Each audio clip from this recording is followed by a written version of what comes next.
Ahoy travelers, it's Amy with Cruising from the Ozarks here with another Tuesday tip to help you make your vacation a success. Be sure to give this video a thumbs up. It only takes a second, and doing so helps other cruisers like you find us. I was going through some of my photos from my last cruise recently, and it reminded me of a few things I do when I cruise that you may not have heard of or thought about before. So the first one is to take a photo of your luggage and tags prior to dropping them off. Most people have heard about adding something to the exterior of your luggage to help make it stand out. So like a ribbon or something colorful that makes it easy to identify as yours. But you may not think to take a photo of your luggage if for some reason your luggage doesn't make it to your cabin on time. Having that photo to give to guest services can help them locate your luggage. I actually remember being on a cruise where guest services put a photo of someone's lost luggage in everyone's cabin in case it had been delivered to the wrong room.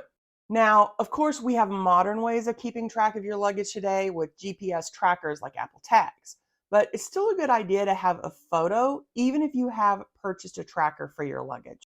Number two, have either a photocopy or photo of your passport and ID. I do both just in case. Anytime I leave the ship, I have a laminated photocopy of my passport with me. I just leave it in my backpack that I take with me when I'm in port. I do this even though I actually take my real passport with me when I leave the ship, again, just in case. But if you keep your passport in the cabin safe, when you leave ship, you should definitely have a copy on hand.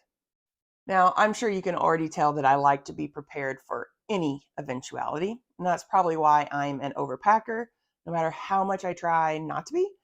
So no matter how many times I take things out of the suitcase, I still overpack. I never was a Girl Scout. Well, not more than a few meetings when I was very young, but I do like to be prepared. But before we get into the rest of the list, if you haven't already, please consider subscribing to the channel. We are a new channel and could really use your support to help us reach more cruisers like you. Like, subscribe, and share. It really helps our channel out with the YouTube algorithm. Make sure you also ring that notification bell so you don't miss any future posts. My third tip is to have a medical ID card. This is going to contain any medical conditions that a doctor may need to know, along with all medications that you're taking, your blood type, any allergies that you may have. I also like to add emergency contact information, just a name and a phone number. And I have all of this printed out and laminated onto a card the size of a credit card. I usually have several copies, and I'll put one in my purse, one in my wallet, and one in my backpack, just in case. So just like insurance, it's something that you hope you won't need, but if something were to happen to you, especially while on a shore excursion, you're going to want to have all that information handy. Now, I first did this when I went on a cruise with a friend. So I didn't have a family member that would know my medical information around at the time. And during that cruise, I was going to be on a shore excursion by myself. So I wanted to make sure that if something were to happen to me while I was all by myself and it was bad enough that I couldn't communicate, then I would have that medical information that could possibly save my life. Number 4 on the list, create a lock screen for your phone in case you lose it.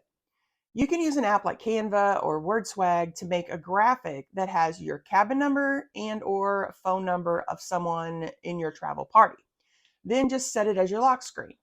I like to have some way that if my phone is lost, especially while on the ship, guest services can quickly get it returned to me. And number 5 on the list, be sure to have Port Authority information when you go ashore. Now, you can find this information in your dailies on a port day. So for example, this was our last cruise, day 5, we were in Roatan, and at the bottom right here, it's got the Port Authority information. It's going to be the same way on the app. So you can either take that daily with you, or you can take a photo of it, or you can screenshot it from the app. That's what I do.